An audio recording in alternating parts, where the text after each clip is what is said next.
The EU is scrambling to avoid a Catalexit, which would see the bloc disintegrate further after an already chaotic 18 months.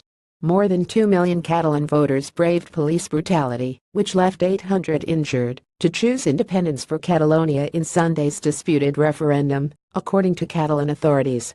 But the EU, as well as Spain's central government, has condemned the vote as illegal and unconstitutional, and are refusing to acknowledge the result.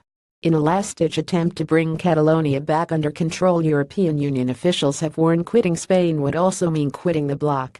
Reuters, the Catalonia independence campaigner outside European Commission in Brussels: "If you contest the law to abandon Spain, you also need to know that you abandon the EU." European People's Party and major parties in the European Parliament are also going out of their way to make their own project fear warnings. Today, a spokesman for the European People's Party, the largest party in the European Parliament, said Catalonia needed to acknowledge the truth. He said someone needs to tell the Catalan people the truth. If you contest the law to abandon Spain, you also need to know that you abandon the EU.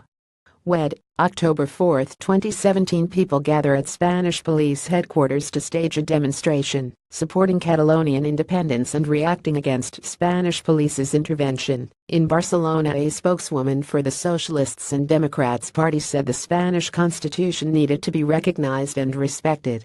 She said the European Parliament is representative of all European people, is calling all parties to sit down and work together for a peaceful and responsible solution in the framework of the Spanish constitution. It is just the latest warning issued by Europhiles in a bid to first block and then ignore the referendum.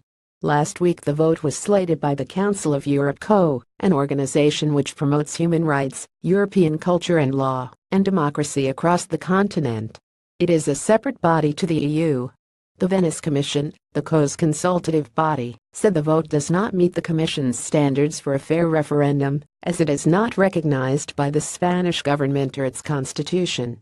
The Venice Commission's Secretary-General Thomas Markert did make the point of referencing the 2014 Scottish referendum, highlighting it as an example of a fair, legally approved vote as it gained the support of the UK government. Reuters: an EU flag beside a Catalonia flag in the aftermath of Sunday's Yes victory. And today, the EU executive called for the Spanish government and Catalan authorities to open dialogue to defuse the sometimes violent confrontation over calls for Catalonia's independence. European Commission's first Vice President Frans Timmermans said it's time to talk. But he warned the constitutions of all our member states must be respected. Reuters: Catalonia referendum. Thousands of people are protesting in Barcelona following voting day violence, but concerns are growing for the EU as Spanish Prime Minister Mariano Rajoy struggles to secure support from across the political divide in his battle to stop Catalonia breaking away.